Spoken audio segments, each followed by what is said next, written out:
pagi teman Pro 2 di seluruh Indonesia dan di mana saja kamu berada.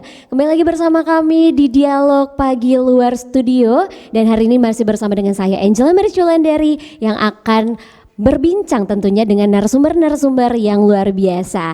Hari ini kita akan membahas terkait dengan topik yang sangat-sangat penting tapi juga nggak kalah untuk dibahas dengan santai. Bisakah petani milenial menjadi profesi menjanjikan? Seperti yang kita ketahui teman Pro 2, pertanian sering sekali dianggap sebagai profesi yang identik dengan kerja keras, terik di bawah matahari, jauh dari kesan modern dan kayaknya kurang diminati ya sama generasi-generasi zaman now. Di tengah perkembangan zaman yang semakin pesat, banyak anak muda yang lebih tertarik pada dunia digital, industri kreatif, sama dengan pekerjaan kantoran yang dianggap lebih menjanjikan. Namun pertanyaannya, apakah pandangan tersebut masih relevan saat ini? Maka dari itu akan kita kupas tuntas di pagi hari ini, tentunya dengan narasumber yang tentunya hari ini luar biasa bersama dengan saya. Ada Bapak Dr. Rudy Hartono SPMP selaku Kepala Balai Riset dan Modernisasi Pertanian Kementan Kepulauan Riau. Selamat pagi Bapak Rudy. Selamat pagi. Iya, kemudian di samping kanan saya sudah ada Abang Ade Indra Pawenari selaku DPD Himpunan Kerukunan Tani Indonesia Provinsi Kepulauan Riau. Selamat pagi Abang. Ya, selamat pagi. Iya, kemudian ada petani milenial juga teman Pro 2 sudah bersama dengan kita, ada Mas Teguh Beni Irawan SPT. Halo, selamat pagi Mas. Selamat pagi Mbak. Oke, ini biar ada pembedaan ya. Yang satu kita panggil Mas, Bapak, Abang. Iya.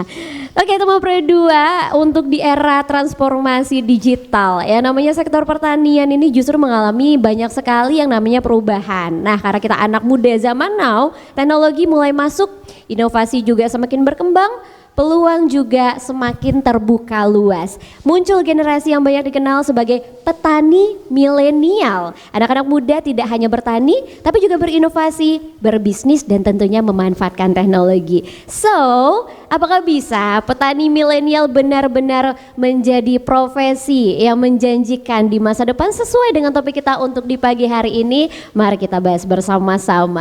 Ya, hari ini tentunya bahagia sekali karena aku sudah ditemani oleh Bapak Dr. Rudy Hartono. Pak Rudy, ya Pak Rudy ini tadi kita baru sempat ngobrol katanya baru 3 bulan nih di Tanjung Pinang ya Pak? Betul, baru 3 bulan di sini. Iya, tapi kalau jadi kepala BRMP itu udah dari kapan Pak? Pas 3 bulan pas dipindah sini karena jadi kepala di sini. Oh iya, kalau di pertanian berarti sudah berapa lama di dunia pertanian nih Pak? Saya dari tahun 99, mungkin mbaknya belum lahir. Belum. Ya. 99 saya ditugaskan di Bengkulu sampai 20 tahun, terus pindah ke Jakarta, ke Jogja, terus ke sini. Wah, perjalanannya cukup panjang ya. Iya. Ini yang namanya pertanian mungkin kita kayak dengarnya sepele, padahal penting sekali ya Pak. Karena tadi kita juga sempat ngobrol yang dimana katanya dulu pernah ngekos, Pak Rudy pernah ngekos sama banyak mahasiswa dari berbagai fakultas. Iya. Yang biasanya nih sama Pro 2, orang pertanian tuh ngomongnya paling terakhir. Nah, tapi jangan salah, orang pertanian itu punya banyak sekali kata-kata yang bisa mengulti kamu karena mereka juga punya banyak sekali pengetahuan yang luar biasa. Makanya kita hari ini juga mengundang Mas Beni ya, dan juga Bang Ade Indra Pawenari, panggilannya Bang Ade. Ya, Bang Ade ini adalah DPD HKTI yang dimana ini juga menjadi perpanjangan tangan ya antara para petani dengan pemerintah tentunya. Ya. Mungkin untuk pertama kali ya memulai session hari ini, Angel mungkin akan ke Pak Rudy dulu ya selaku kepala BRMP ya. Program petani ya, ini pastinya kan dari segi pemerintahan ada program petani milenial yang sering sekali digaungkan. Saya juga tadi sempat baca-baca. Tapi kalau di lapangan nih Pak Rudy, kalau saya boleh tahu realitanya sudah seperti apa? Baik, terima kasih Mbak Angela. Secara nasional ya, secara nasional petani kita ini didominasi oleh umurnya di atas 50 tahun sekarang. Ya. Malah ada di atas 60 masih ada yang mengerjakan lahan usaha taninya. Ini tantangan buat kita semua, anak-anak muda untuk terjun ke dunia pertanian. Saya pernah tanya, ini fakultas apa yang hadir? Ada adik mahasiswa. Ada fakultas pertanian? Tidak ada ya? Ya. Jadi yang masuk fakultas pertanian pun cita-citanya bukan jadi petani. Oh iya, tetap mungkin di kantor kerjanya, pegawai bank segala macam. Tapi itu tidak bisa disalahkan karena stigma selama ini seperti Mbak Ajela sampaikan di depan.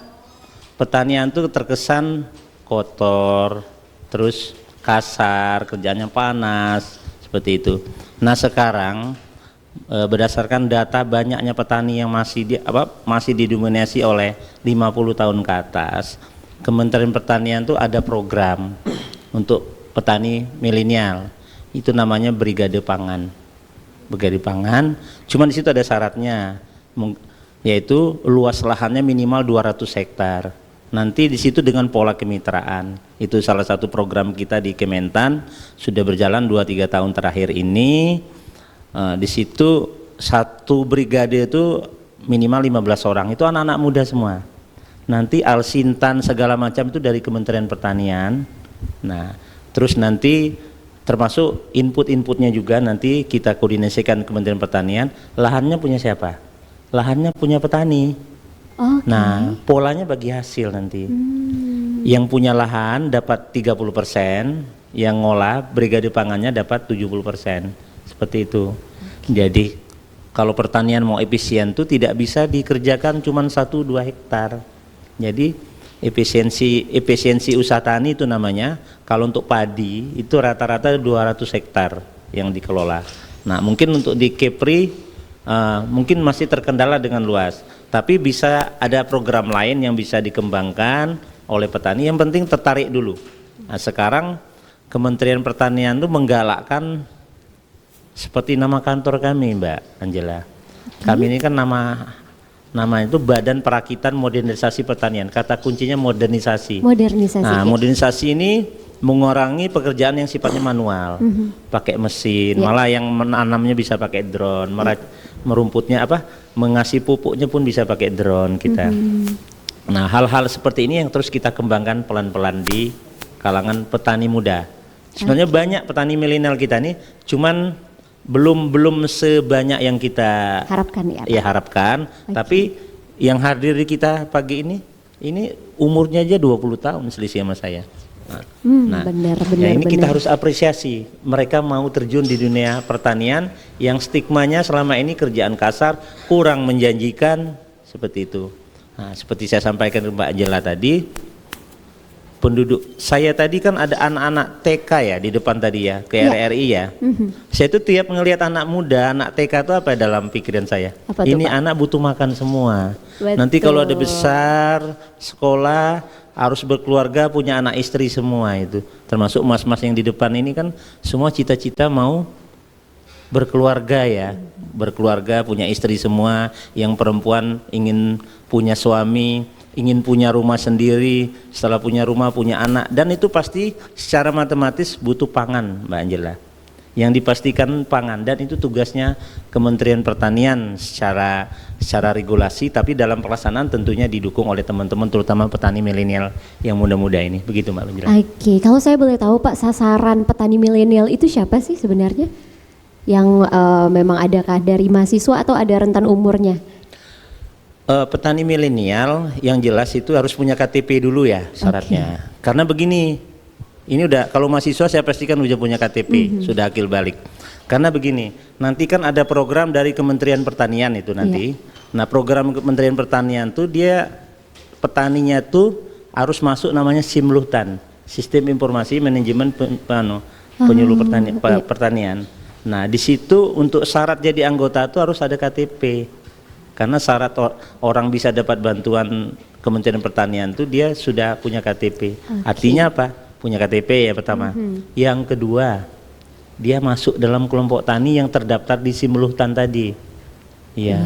Jadi dia tidak bisa perorangan. Harus masuk kelompok. Jadi harus berkelompok ya, ya, Pak? Itu syaratnya.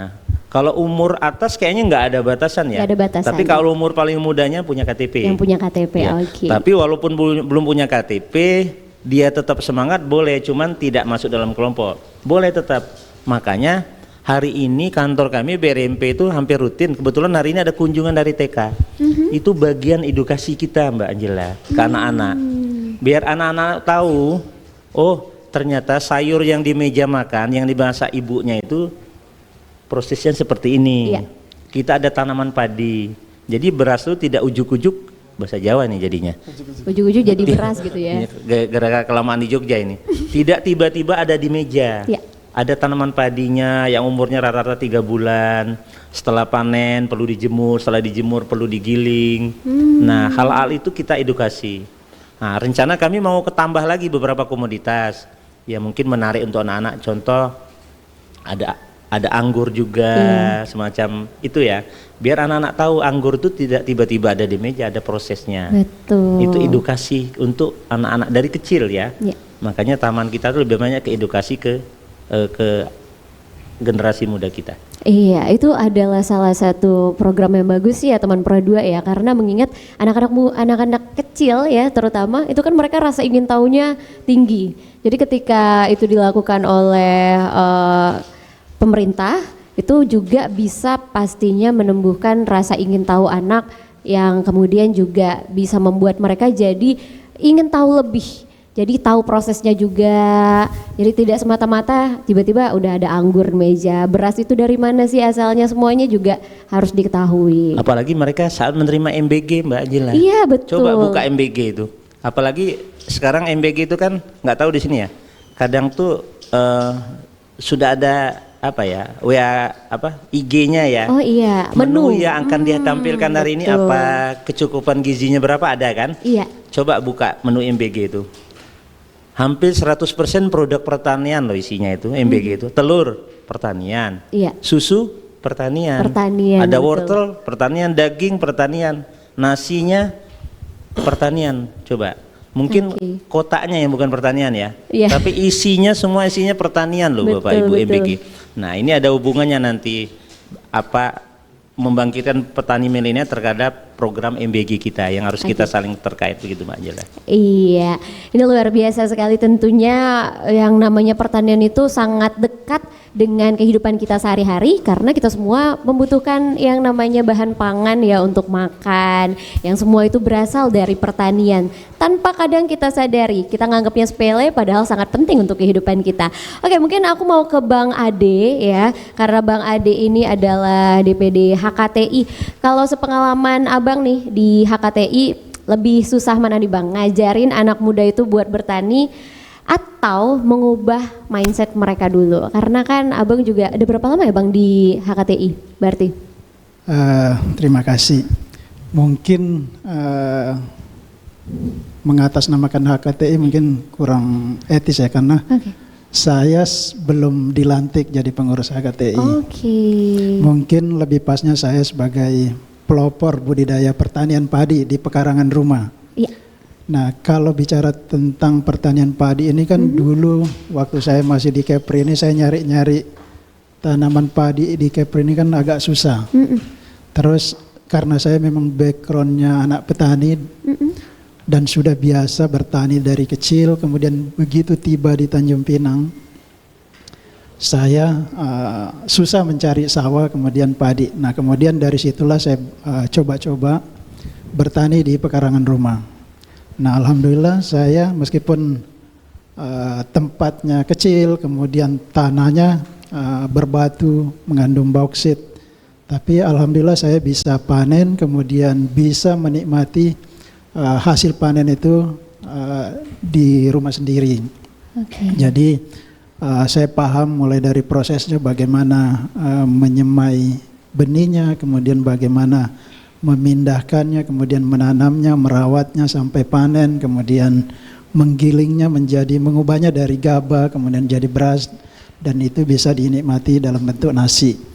Nah, dari skala kecil itu, dari pekarangan rumah, kemudian saya berusaha mengembangkannya itu, kemudian saya pindah ke Lingga.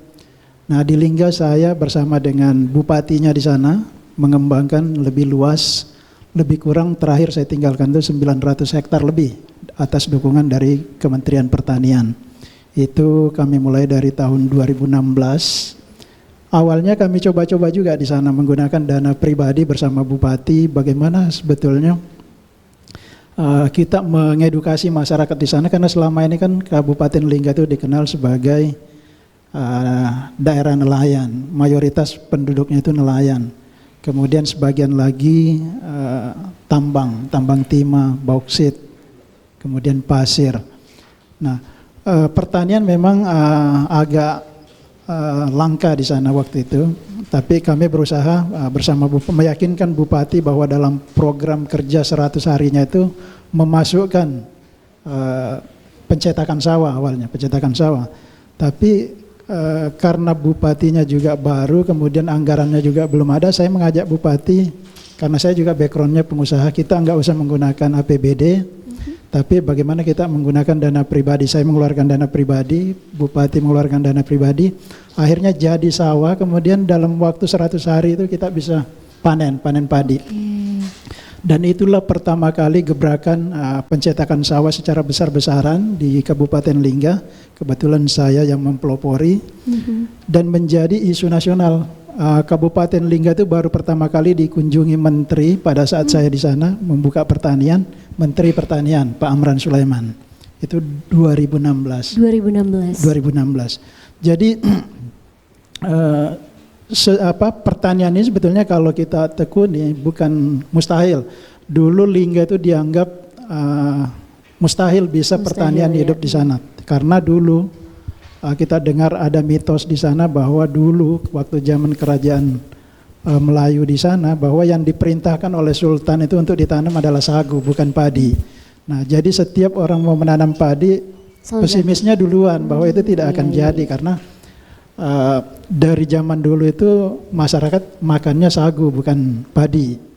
Nah, tapi kami punya keyakinan, karena saya juga memang anak petani, punya pengetahuan tentang pertanian. Saya menyemangati bupatinya, karena kalau bupati yang ngomong kan pasti juga yang lain ikut. Dan alhamdulillah kita bisa bangun sawah dengan bantuan Kementerian Pertanian sampai 900 hektar. Nah, saya hari ini mungkin Pak Rudi mungkin tahu nih perkembangan terakhir saya.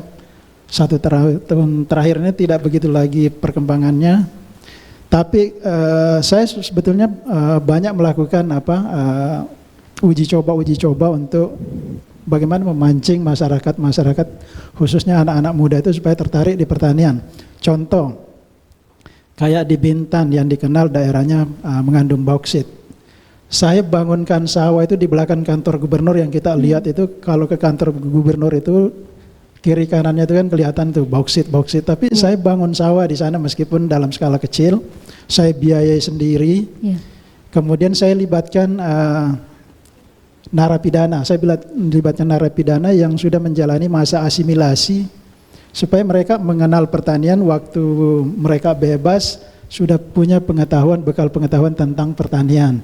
Saya ajari bagaimana menanam padi, kemudian sampai panennya juga saya belikan mesin, terus bagaimana cara memanen itu, kemudian menggilingnya jadi beras. Nah, kemudian berasnya itu saya minta ibu-ibu itu yang kebetulan ada tahanannya juga, narapidananya yang perempuan, dimasak itu berasnya, kemudian kita makan sama-sama. Jadi saya mau buktikan bahwa beras yang dihasilkan dari tanah bauksit pun bisa dimakan seperti beras biasa.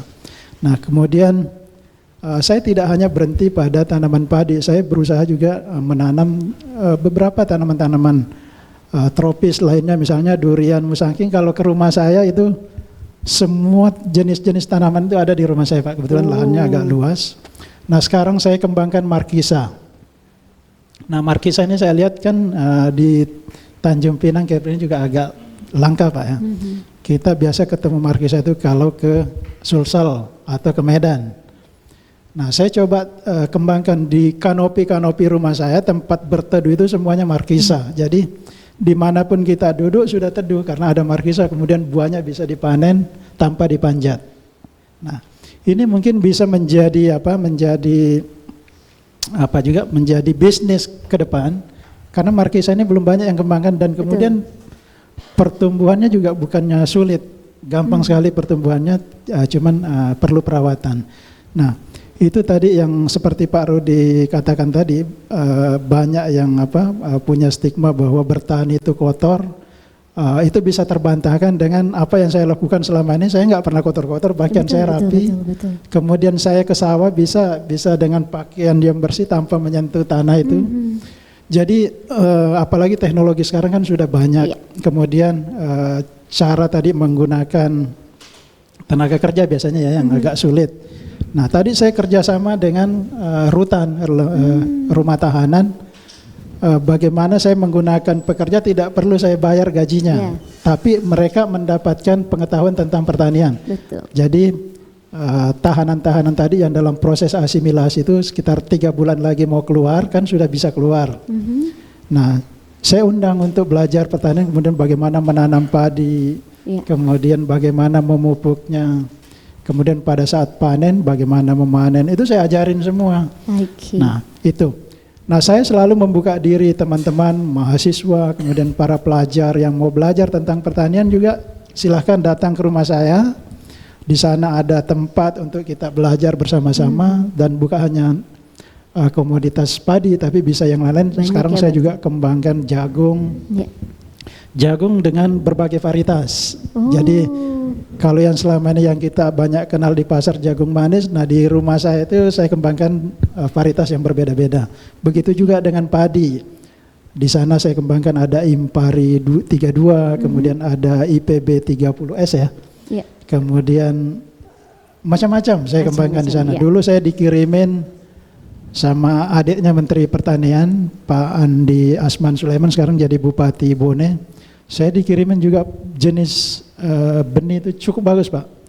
Saya bisa panen itu sekitar 8 ton per hektar. Itu cukup bagus dan cukup bisa beradaptasi dengan kondisi tanah di Tanjung Pinang. Oke, luar biasa. Berarti bisa dibilang Bang Ade ini adalah pelopor ya, yang sudah lama sekali. Jadi tidak ada kata tidak mungkin. Walaupun mungkin kita menganggap di Tanjung Pinang tanah bauksit emangnya bisa. Ternyata bisa ya Bang ya. Abang juga sudah membuktikan ternyata. Oke, kita hold dulu, kita coba tanya ke Bang Mas Benny ya. Mas Benny ini berarti sudah termasuk petani milenial, betul? Bisa dibilang seperti itu? Bisa seperti itu. Oke, kalau aku boleh tahu Mas Benny emang udah di dunia pertanian dari kapan sih? Kalau saya mungkin sama dengan Bapak tadi, bahwasanya saya juga anaknya petani gitu. Dari kecil itu saya sudah dikenalkan dengan pertanian. Bahkan di dalam pertanian itu ada peternakan dan saya saat ini menggeluti keduanya. Baik itu pertanian, baik itu peternakan. Jadi masih tetap juga ini. Jadi konsep saya adalah anak petani. Kebetulan ayah saya itu pengennya gini. Jadi kalau ayah saya dulu tidak ingin anak-anaknya beliau menjadi sesuatu yang besar, tetapi sebagaimana kamu bisa bermanfaat. Kalau kamu sekarang menjadi anaknya petani, bapak anaknya petani, besok kamu jadi petani. Tapi kalau bapakmu petani cuman 5.000 meter, kamu harus bisa lebih dari saya. Kalau saya petani biasa, kamu harus menjadi petani yang berdasi. Itu adalah kata kunci awal. Kenapa sekarang saya terus melanjutkan menjadi petani yang kita dalam konsepnya sekarang milenial itu kan kita nih jangan gaptek gitu loh. Digital itu tidak kita gunakan hanya untuk sosial medianya saja, untuk kita selfie atau mencari hal-hal yang kurang, tapi kita juga gunakan itu di konsepnya pertanian. Seperti yang Bapak tadi bilang, pertanian itu memang ya mungkin konsepnya petani itu kotor, apalagi di peternakan berhubungan dengan pupuk kandang dan segala macamnya. Tetapi dengan adanya modernisasi tadi ini, kita bisa mudahkan semua. Kita bisa bergunakan mesin yang canggih, bisa mengolah. Kita di sawah, kita di kebun, yang awalnya kita nyemprot cuman pakai tangki, capek kan? Satu tangki itu beratnya mungkin sekitar 20 kilo, kalau 5 tangki sudah berapa? Tetapi kalau kita sekarang bisa menggunakan drone atau yang lebih sekarang ada tangki yang udah pakai mesin, jadi kan lebih modernisasi, jadi lebih cepat. Saya seperti itu sih kalau untuk di perkembangannya, dari kenapa saya lebih memilih untuk tetap menjadi petani, tetapi tidak meninggalkan digitalisasi. Oke, Gitu. kalau untuk gelar petani milenial yang sekarang, mungkin aku harus kasih ke Bang Benny ya, Mas Benny ya, karena kan termasuk yang masih muda dari dulu kan, bahkan dari masih menjadi seorang anak petani, kemudian memilih untuk melanjutkan. Kan biasanya ada yang tidak mau melanjutkan, mencari yang lain. Tapi Mas Benny ini memilih untuk melanjutkan ke pertanian. Apa saja yang mungkin Mas Benny rasakan perbedaan selama dulu mungkin waktu masih kecil-kecil di zaman orang tua masih menjadi petani dengan sekarang, apa perbedaan yang paling menonjol di era digitalisasi ini kira-kira? Kalau dulu kita orang tua saya itu bertani dengan kondisi terbatas karena ya itu tadi dengan kemampuan yang masih manual. Mencangkul itu menggunakan cangkul tenaga bahkan ya? 1 bulan baru bisa tembus 1 petak.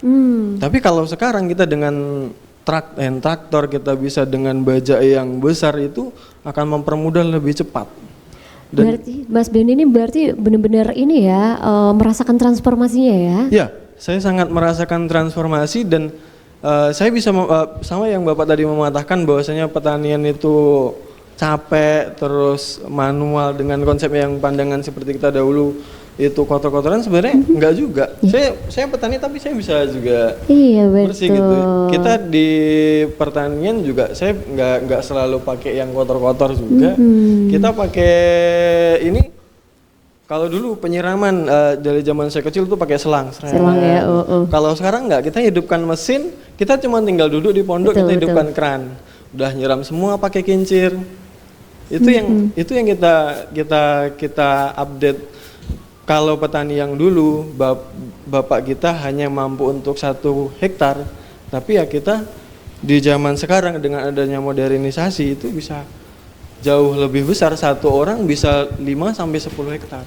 Wow, berarti memang terasa sekali perubahannya. Mungkin Mas Benny termasuk salah satu pemuda yang juga sudah melalui itu semua. Dari yang manual sampai sekarang sudah banyak bantuan-bantuan yang bisa dipergunakan ya untuk mempermudah tentunya. Oke, mungkin saya ke Pak Rudi lagi ya, karena ini tadi kita sempat ngobrol sama Mas Benny dan juga Bang Ade ya. Kalau dari Pak Rudi sendiri ya, dari pemerintah, kan tadi juga sempat disinggung terkait dengan akses lahan yang juga disediakan, itu bekerja sama dengan petani yang ada ya, berarti setelah itu kemudian dibagi hasil ya Bapak ya. Nah ini kalau untuk sejauh ini yang menjadi tantangan selain lahan kira-kira apa Pak?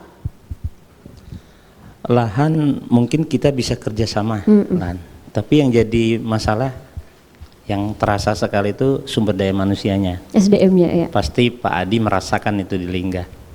Lingga itu potensinya tinggi, lahannya bagus, yang mengerjakannya terbatas ya Pak Adi ya. Saat program berjalan, kalau dia jalan Mbak.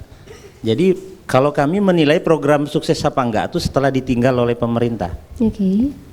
Pemerintah itu kan memulai mengedukasi masyarakat. Jadi berhasilnya tuh kalau petani sudah bisa melanjutkan sendiri dengan kemampuannya. Kalau apa-apa harus bantuan pemerintah, anggaran kita sangat terbatas. Ya, contoh di Lingga udah dibangun ya Mas Adi ya, Abang. Ini Abang, ini Mas ya. Jadi beda ini. Untuk pembeda, biar kelihatan milenialnya. Iya. Saya belum Mbah ya, walaupun rambutnya sudah putih. Belum, jadi, ini masih ya? bro ya masih senior. Jadi keberhasilan sesuatu program pemerintah itu biasanya kalau ada program itu ada paketnya Mbak. Ada bantuan pupuk, ada bantuan yang mengerjakan, dibantu tenaga kerja, upahnya, ya jalan pasti itu semua. Nah yang kita harapkan tuh setelah itu selesai ya Bang Adi ya, itu bisa berlanjut oleh kemampuan masyarakatnya sendiri. Paling tidak tadi modalnya dimodali pemerintah, setelah panen itu kan dijadikan modal lagi separuhnya atau seperempatnya untuk berlanjutan, walaupun tidak sebesar waktu ada program. Nah, sekarang yang pertanyaan Mbak tadi, apa kendalanya SDM ya Bapak? SDM. Saya pernah ke Bintan kemarin, kenapa ini nggak ditanami padi lagi?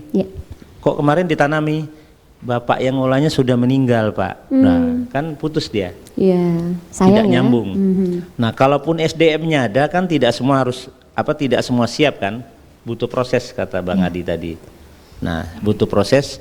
Nah, untuk skala luas kayak Brigade Pangan selalu kita keterbatasan SDM yang mau terjun di sana. Iya. Makanya oleh pemerintah dibuat program, ada bantuan traktornya, bantuan saprodinya, dengan harapan ini bantuan awal selanjutnya bisa berkembang di masyarakat.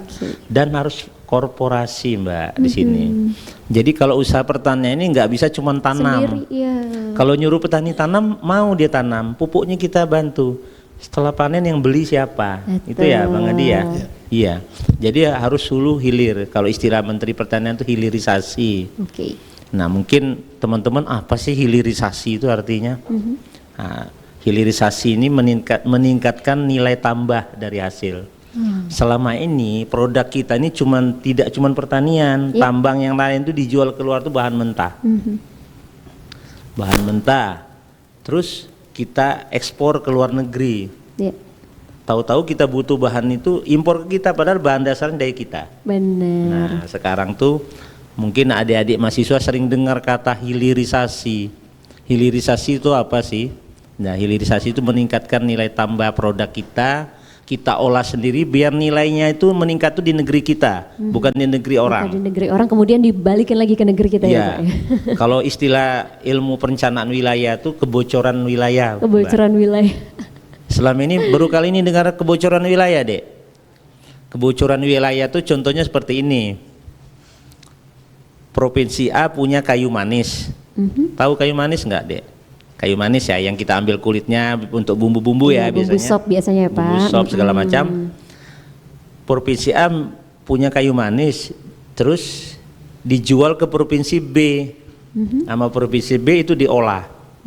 Diolah dari macam-macam sehingga nilainya meningkat. Nah, justru yang banyak mengambil untungnya provinsi B tadi. Yang produksi awalnya malah cuma untungnya 5.000, yang ini untung 10.000. Betul, jauh juga ya. Iya, itu namanya kebocoran wilayah. Kebocoran wilayah. Nah, hal-hal inilah yang sering terjadi di negara kita. Makanya kita berharap nanti kalau ada di Kepri ini, tadi Bang Adi sudah mempelopori nih. Beliau awalnya di padi, sekarang udah ekspansi ke Markisa, ke Duren. Nah, minimal ini kan bisa memenuhi di sini. Ya. Dan tidak Pak ya. Kalau itu kan kalau bisa markisanya kalau mau jadi sirup diolah di Kepri, Pak. Jangan dijual ke provinsi lain, akhirnya kita beli sirup markisa padahal dari Bang Adi bahannya. Nah, hal-hal seperti itu yang terus kita galakkan. Itu dia hilirisasi ya, Bapak ya. Kata kuncinya di situ. Kita tidak mengekspor, tidak menjual barang mentah, yang bisa diolah sendiri kita olah. Untuk skala nasional itu, makanya kalau ada menteri bilang hilirisasi itu meningkatkan serapan tenaga kerja. Nih mahasiswa ini agak sensitif kalau urusan tenaga kerja nih. Karena yang habis wisuda itu pada hampir semua cari kerjaan. Nah, kan? Nah, hilirisasi ini bisa mengurangi pengangguran. Kenapa? Tadi kan adanya pengolahan. Pengolahan itu tidak cuma orang pertanian. Di situ ada manajemen, di situ ada lawyernya segala macam. Seperti itu Mbak kira-kira.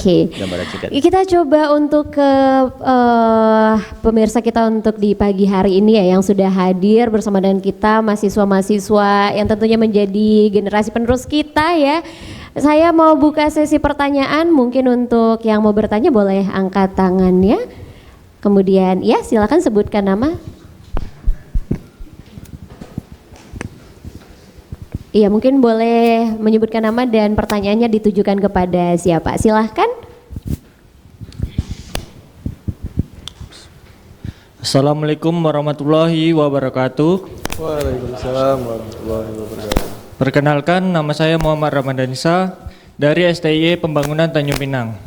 Saya ingin bertanya kepada pemapar materi. Nah, seperti yang kita ketahui di zaman sekarang, bahwa anak-anak itu hidup berubah drastis. Nah, contohnya mereka hidup mewah, foya-foya, dan lainnya. Dengan semua itu, apakah realistis untuk mengajak milenial turun ke sawah? Sekian, terima kasih. Oke, terima kasih. Nama panggilannya siapa? Dani. Dani ya, dari STIE Pembangunan. Oke, terima kasih Dani. Mungkin saya minta satu orang lagi, ada yang mau memberikan pertanyaan. Wah, berebut di mana dulu nih? Ya, yang di baris kedua mungkin boleh.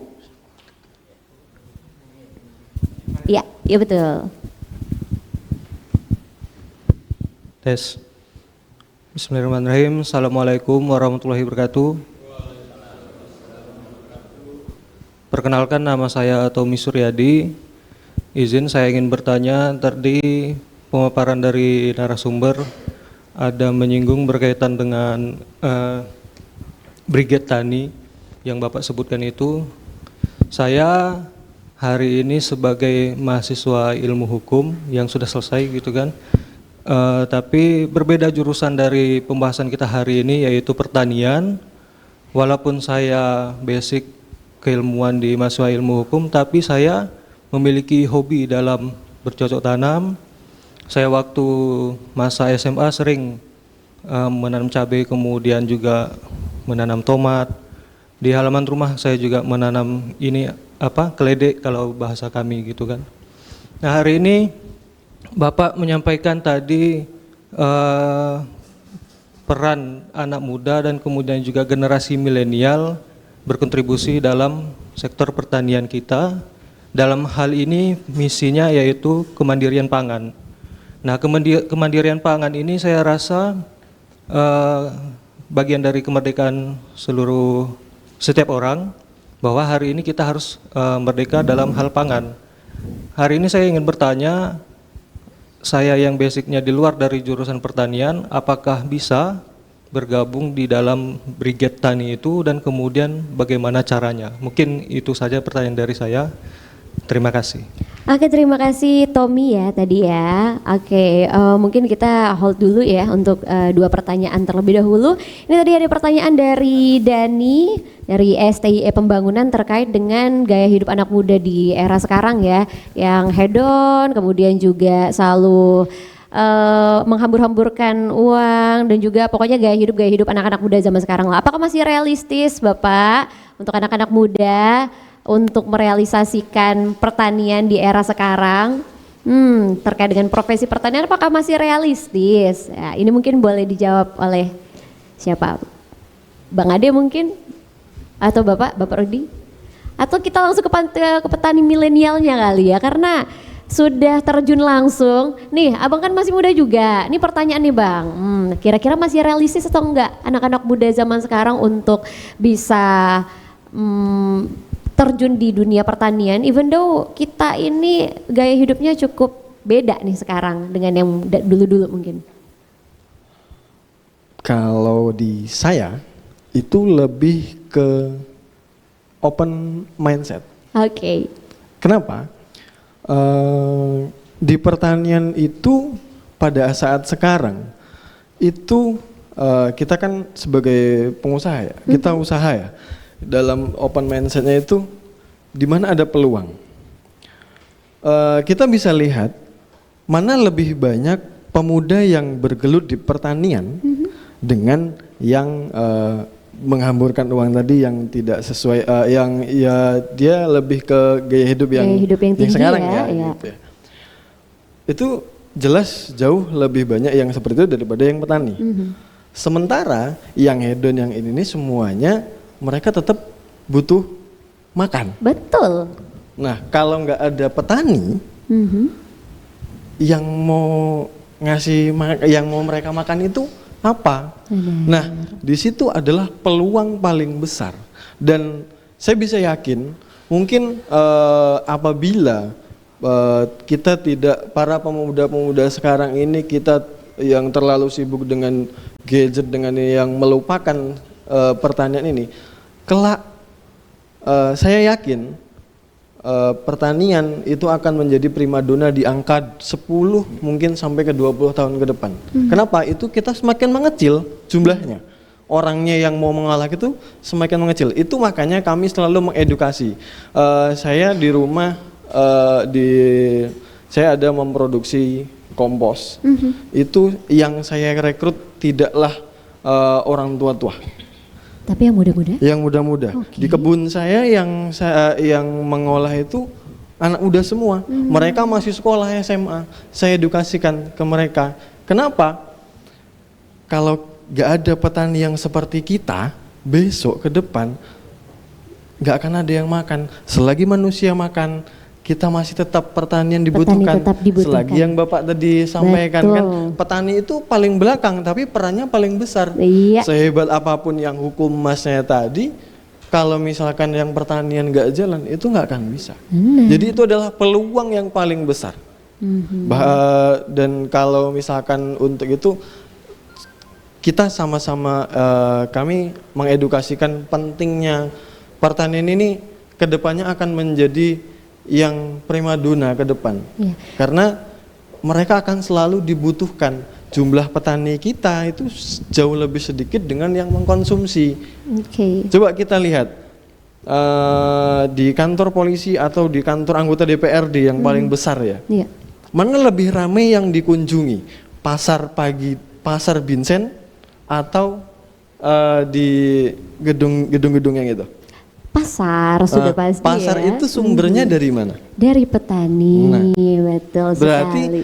peran petani itu sangat Besar. dibutuhkan. Ditambah lagi juga sekarang kita punya yang namanya program MBG ya Bang. Ya. Jadi sudah pasti keberadaan petani sangat-sangat dibutuhkan. Saya bisa mengatakan seperti itu. Sekarang yang dulunya kalau di kebun itu pisang itu sangat murah. Iya, Tapi sekarang bahkan yang itu tuh dikejar. sangat-sangat dikejar. Sangat dikejar betul. karena sangat dibutuhkan. Produksi di peternakan telur, daging itu sangat dibutuhkan dan itu akan menjadi apa ya? Peluang besar ya Peluang tentunya besar di kedepan hari di, ya. di kita itu akan menjadi peluang besar. Jadi saya pengen ya mungkin tidak dari 100 orang, ada 10 orang aja itu yang menjadi petani tapi yang modern ya. Ya gitu tadi kita membantah kenapa mindset petani itu kan kotor, tapi kita rubah. Petani juga tidak harus selamanya di kebun. Misalkan dia yang nggak mau di kebun, sama seperti Bapak tadi di halaman rumah. Benar. Itu bisa menggunakan galon yang bekas di depan rumah. Kalau di pemerintahan itu ada namanya Taman Pangan Lestari. Ibu-ibunya di depan rumahnya itu ada tanaman mandiri pangan, di depan ada sayuran, di situ ada semuanya. Itu salah satunya. Jadi mindsetnya itu tidak selalu harus di kebun. Kalau yang dia konsepnya kecil. Terus kalau misalkan untuk yang kotor-kotor, ya kita bisa modernisasi. Kita lihat menggunakan HP kita di Indonesia itu masih sangat minim petani-petani kita yang muda-muda yang ini menggunakan hal yang modern. Coba kita scroll ke petani muda Thailand. Mereka hobi otomotif. Oh ya. Mereka hobi dengan digital. Nyemprot mereka pakai drone semua. SAP itu yang muda ya, petani muda. Baik yang di peternakan juga mereka menggunakan untuk pakan ternak mereka itu udah menggunakan cara yang silase, pengembangannya dan lain-lainnya. Terus mereka suka otomotif ya, mesin mereka dirakit. Itu yang bisa kita contoh ya Iya, sebenarnya. itu salah satu yang bisa kita contoh sebagai generasi muda. Gitu. Benar, karena hanya generasi muda yang bisa untuk mengubah itu Iya. semua transformasi itu Iya. generasi muda, bukan tugas yang tua-tua lagi ya. Iya. Ini tugas yang muda-muda dan peluangnya sangat-sangat besar tentunya. Oke, semoga bisa menjawab ya untuk Dani. Terima kasih Dani. Kemudian tadi juga ada pertanyaan dari Tommy terkait dengan Brigadir Pangan. Nah, berhubung Tommy ini anak dari Fakultas Hukum ya, tapi punya hobi untuk bercocok tanam ya, terkait dengan peran dan kontribusi, ada juga yang dimana misinya kemandirian pangan tadi ya Pak. Kira-kira kalau untuk anak hukum di luar anak pertanian, kira-kira bisa tidak untuk bergabung di Brigadir Pangan dan bagaimana caranya? Selain punya KTP tadi, iya. Oke, makasih Mbak Angela. Mas siapa tadi Mas? Mas Tommy. Tommy ya, abang kalau di sini ya. Abang Tommy. Iya, abang Tommy. Makasih. Ini termasuk saya suka ada orang, kalau orang pertanian terjun di pertanian itu sudah seharusnya. Kayak Mas Beni ini menjalankan amanah orang tua. Kalau orang tuanya skup pertaniannya masih sedikit, Mas Beni kalau bisa lebih besar skup, lebih modern lah orang tuanya. Itu memang niat mulia. Yang ini beda lagi, anak hukum tertarik pertanian. Mas Tommy udah pernah lihat di Pantura di Jawa? Udah pernah? Belum pernah lihat Pantura? sepanjang Pulau Jawa Utara itu. Di situ banyak tambak. Ini contoh tambak kebetulan, tambak ikan ya. Dulu saya kira orang sarjana perikanan itu yang punya usaha. Ternyata ada dokter hewan, teknik sipil yang punya usaha itu. Jadi tadi kata kuncinya ketertarikan dan hobi. Jadi ketertarikan dan hobi kita ini tidak dibatasi oleh disiplin ilmu kita. Bahkan Mbak Angela, orang yang kerja sekarang ini kalau ditanya backgroundnya aneh itu. Iya. Dia sarjana pertanian, kerjanya di bank. Iya juga. Iya kan? Sarjana teknik bisa juga di puskesmas, nggak tahu urusan apa. Ya, contoh Pak, di kabinet sekarang kita kan menteri kesehatannya orang teknis. Kan beliau sarjana teknik maksud saya. Beliau bukan disuruh nyuntik kan, tapi beliau ilmu manajemennya yang diambil itu. Manajemennya beliau nangani COVID berhasil kan, manajemennya bagus. Tadi Mas Tommy hukum, tertarik pertanian bagus. Nah, tadi yang penting intinya mau belajar ya Mas Tommy ya, hukum tertarik. Kalau orang sesuai ilmunya tuh Mas Tommy, contoh tambak udang tuh kenapa nggak ada sarjana perikanan? Gara-gara apa? Ada mungkin tapi nggak banyak ya. Kalau orang terlalu ahli di bidangnya tuh teorinya mantap Mbak Angela. Iya. Mau buka tambak dia pakai analisis risiko. Kan ahlinya. Nanti kalau ada rob air laut, air lautnya masuk Bang Adi, saya akan rugi sekian katanya kan. Untung rugi terus. Tapi berhubung yang ini dokter hewan, malah dokter gigi yang nggak ngerti apa-apa, modal nanya-nanya dia tanam aja malah berhasil. Malah berhasil. Tanpa teori tadi ya. Tapi kalau lebih ngerti ilmunya malah lebih bagus sebenarnya ya. Tapi lebih banyak pertimbangan. Betul. Ya. Jadi untuk brigade pangan Mas Tommy, brigade pangan ini memang ada syarat skala luas memang. Karena Pak Menteri itu maunya nendang. Beliau nggak mau cuma 20 hektar, 200 hektar. Sehingga sementara di Kepri belum masuk program itu. Mungkin nanti kalau skalanya diturunkan ya, oke boleh brigade pangan 50 hektar, mungkin ada di sini Bang ya, 100 hektar ya. Sekarang minta 200 dulu, jadi kita masih uji coba di beberapa provinsi dulu, itu pun kesulitan kita menggerakkan, ada aja masalahnya. Nanti untuk masuk itu syaratnya, tadi yang penting tuh merupakan bagian dari anggota kelompok tani. Kelompok tani itu nggak pakai ijazah syaratnya. Yang penting tadi punya KTP yang jelaskan karena harus diinput data NIK-nya di simulutan itu. Nanti mudah-mudahan dalam waktu dekat ini bisa masuk di Kepri ya. Amin program ya. Itu. Tapi kalaupun belum, Mas Tommy boleh gabung di kelompok tani yang ada rumahnya di mana? Tanjung Pinang. Iya, KTP-nya Tanjung Pinang. Oh Lingga. Rumah di Lingga. Nah ini calon untuk Lingga tadi Pak. Iya Lingga tadi. Di Lingga itu masalahnya SDM loh. Iya.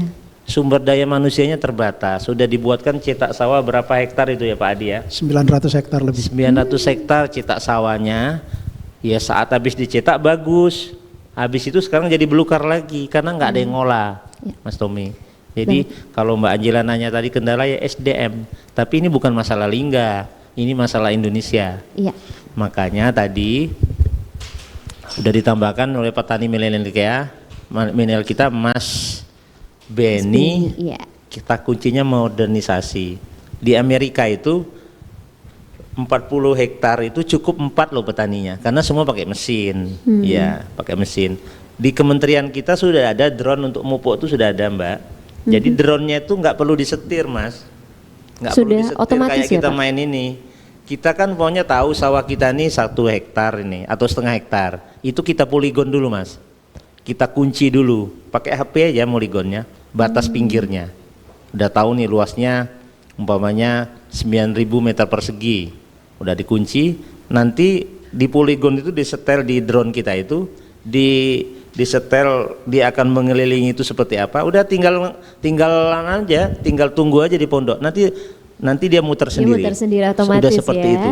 Cuman sementara harganya masih mahal. Baru belum bisa kita bagikan ke kelompok tani. Tapi untuk percontohan biasanya hal-hal yang baru memang mahal Mbak Angela.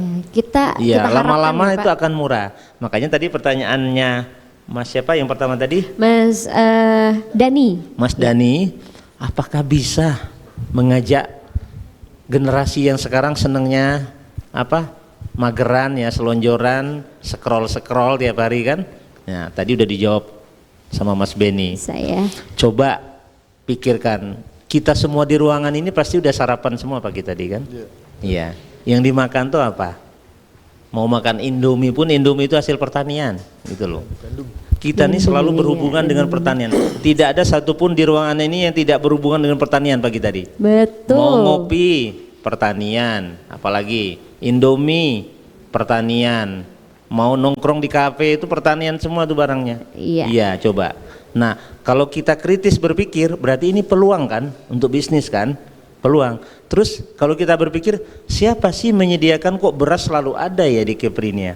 Tentu dari Iya. pertanian. Padahal ya? sawahnya kata Bang Adi tadi sawah kita terbatas. Betul. Kok beras ada terus di Kepri ini? Di toko ada terus, itu dari mana datangnya?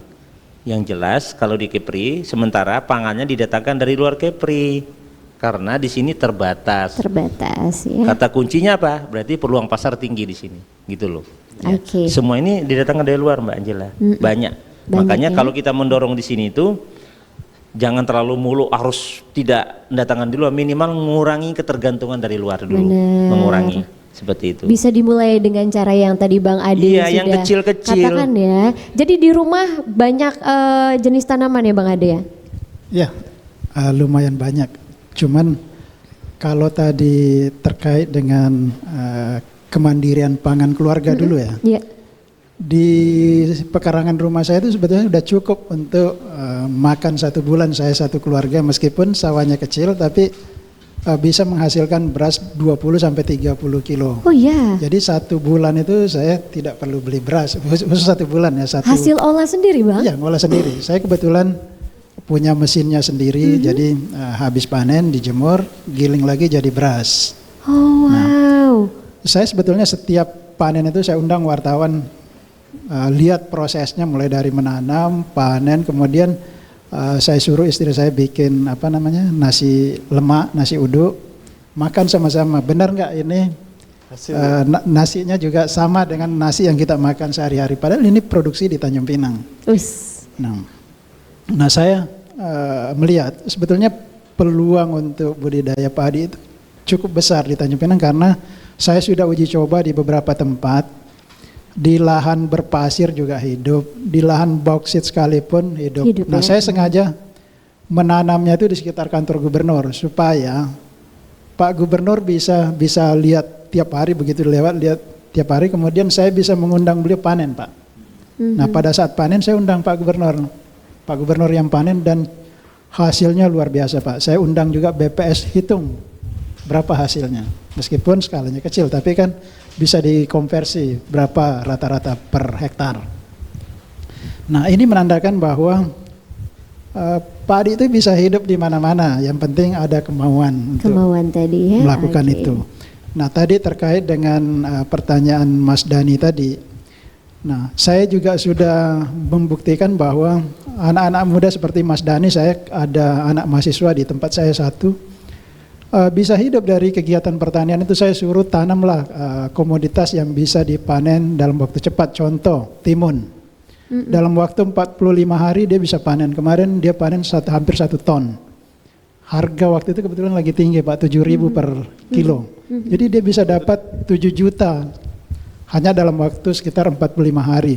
Nah ini salah satu contoh ya yang bisa menarik minat teman-teman anak-anak muda ini, anak-anak milenial, bahwa ada komoditas yang bisa dipanen dalam waktu cepat dan harganya juga cukup bagus. Nah saya melihat bisnis pertanian di Kepri ini cukup menarik Pak. Saya pernah nongkrong di Bandara Hang Nadim Batam, saya hanya ingin memperhatikan cabai rawit itu datangnya dari mana. Rupanya itu dari dalam pesawat Pak, ratusan karung, tiap ada pendaratan itu ada aja itu cabai rawit yang keluar dari kargo. Nah saya tanya dari mana? Dari Jawa, kemudian dari Medan, dari Sumatera Barat. Nah kenapa tidak kita yang menanam di sini? Nah itu tadi salah satu peluang bahwa bisnis pertanian sangat menarik. Nah saya juga lihat kemarin waktu saya pulang ke Sulawesi, saya lihat di sana di bandaranya itu orang jual sirup markisa. Kemudian saya ke Medan juga lihat, ini kayak mana sih? Saya nggak pernah punya pengalaman Pak di tanaman markisa, tapi saya lihat ini kayaknya tidak semua bandara ada itu sirup markisa. Nah saya cari di internet, kemudian saya coba-coba di rumah saya Pak berkembang cukup bagus, buahnya banyak sekali. Nah ini juga menarik kalau misalnya dikembangkan secara luas ya, kita ambil bisnisnya. Mungkin ini bisa laris di Tanjung Pinang. Ini tanaman langka Pak, belum ada dijual di pasaran. Mungkin itu. Ini berarti membuka peluang yang sangat besar ya untuk di Kepri sendiri terkait dengan pertanian dan ada hubungannya dengan bisnis tadi. Tapi saya juga tadi tertarik sih dengan yang Pak Rudi katakan, kita itu bisa memulai dengan cara untuk tidak bergantung terus. Karena selama ini memang kita banyaknya dari daerah Jawa, misalnya kayak tadi yang Bang Adi bilang ya, ternyata banyak cabai dari Jawa, padahal kita sebenarnya bisa mulai dari pekarangan rumah kita sendiri ya Bang. Ya, karena di rumah saya juga sebenarnya sudah mulai menanam cabai, daun bawang. Karena itu sebenarnya hal-hal sederhana yang bisa kita mulai dari hal-hal kecil tadi. Dan ketika kita menanam tuh mendapatkan hasilnya tuh ada kepuasan hati juga gitu ya. Dari apa yang sudah kita lakukan, kita ikuti prosesnya, mulai dari dia masih benih sampai dia tumbuh, kemudian akhirnya bisa dipanen, itu kan menjadi kepuasan hati juga. Oke, mungkin masih ada yang mau bertanya, saya coba tampung satu lagi. Iya, tadi masih ada ya Masnya, boleh?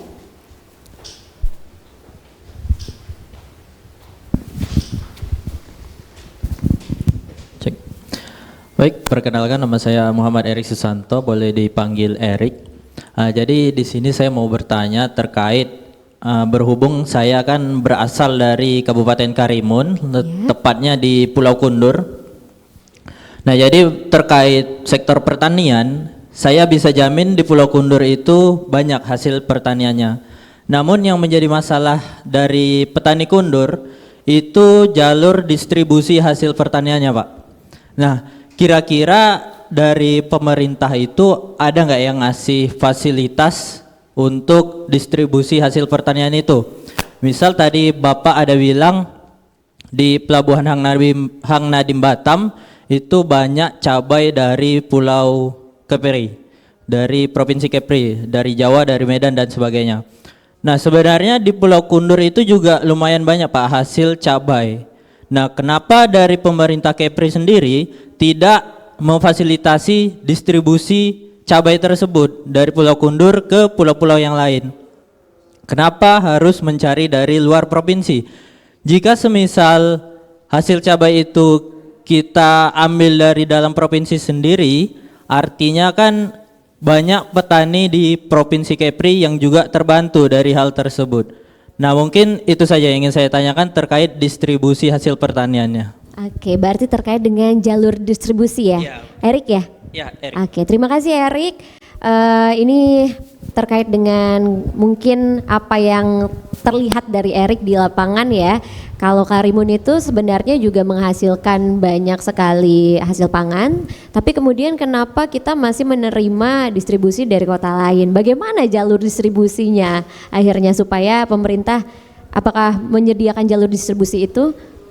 Bagaimana mungkin Bapak? Oke, terima kasih Mbak Angela. Saya lebih kurang 2 minggu lalu baru pulang dari Karimun, Mas Erik. Itu perjalanan keluar Tanjung Pinang pertama saya. Pertama ke Batam, ini ke Karimun. Kenapa kami ke Karimun? Salah satunya pasti semua akan kami kunjungi, tapi kebetulan Karimun dulu karena tadi potensinya Mbak Angela. Oke. Karimun itu tinggi potensinya. Kebetulan bupatinya seorang teknokrat, orang eksak bupatinya tuh. Beliau pernah 14 tahun di Belanda. Pasti ada pembanding ya. Jadi beliau tuh udah punya cita-cita terkait membangun pertanian di Karimun, terutama Pulau Kundur. Kundur tuh digaris bawahi oleh beliau. Jadi begini Mas Erik, terkait distribusi, pemerintah ini akan fokus di komoditas pokok. Contoh beras, itu kan beras nggak boleh ada masalah kan di Indonesia, nggak boleh ada kurang, gimana pun akan dibantu. Nah, untuk komoditas yang selain pangan utama itu memang pemerintah kalau cabai ini kebetulan cabai dikasih contoh. Cabai ini salah satu penyebab inflasi, Mbak Angela. Oke. Iya, coba cabai mahal, kalang kabutkan pemerintah. Nah, Betul. jadi cabai ini, nah yang dikundur kita belum tahu ya, Mas Erik ya. Namanya orang bisnis yang diminta oleh pihak ketiga tuh konsistensinya. Umpamanya ada pedagang nih besar di Tanjung Pinang dan Batam. Kami mau beli cabai dari kundur. Sanggup kerja? Kami minta per 3 hari 1 ton umpamanya. Yaitu yang kadang kendala petani kita di sini. Nah, kalau terkait fasilitas pemerintah itu karena bukan komoditas pangan utama ya. Biasanya itu perlunya saya bilang tadi kita perlu off-taker. Off-taker nih jadi hulu hilir tadi Mbak Angela. Nah, kalau memang potensi kundur tinggi pasti kan ada off-taker, calon pembelinya sudah ada. Malah pembelinya itu memodali dulu Mas Erik biasanya. Karena dia maunya cabai itu yang ditanam sesuai maunya yang pembeli. Iya. Kami maunya cabai keriting, kami maunya cabai rawit. Iya. Paritasnya pun sudah ditentukan oleh pembelinya. Nah, kalau itu sudah terjadi, itu tidak terjadi masuk transportasi tadi karena sudah di pihak ketiga kan. Itu perlunya berkorporasi. Dan disinilah kita minta ada anak muda masuk. Kalau petani kita mungkin kurang kurang paham urusan ini. Nah, anak-anak muda seperti Mas Erik nih, ini sudah lebih maju, jaringannya lebih banyak. Nah, justru dicari rantai pasok cabai di Kepri ini seperti apa. Tadi Mas Adi udah bilang, rantai pasok di sini. Cabai yang di Kepri, terutama Batam Tanjung Pinang ini berapa persen didatangkan dari Jawa. Ya. Nah, rantai pasok ini jadi disertasi loh Mas Adi, Bang Adi. Orang bisa jadi dokter cuman gara-gara mengelihati rantai pasok cabai. Karena ini menarik. Umpamanya kebutuhannya 1 ton per hari minimal, ini contoh aja ya. Itu 1 ton tuh mungkin dari Keprinya sendiri cuma 200 kilo. 800 kilonya dari luar. Nah, dari luar pun dari Jawa berapa, dari Pulau Sumatera, Riau atau Padang berapa. Nah, itu yang panjang nih ceritanya kalau dari rantai pasok. Jadi memang anak-anak muda diminta terjun dengan caranya sendiri. Nah, biasanya begini. Jadi caranya salah satunya melihat rantai pasok. Nah, tadi kalau mau difasilitasi program seperti itu biasanya pemerintah tuh fasilitasi pembinaan secara teknisnya Mas.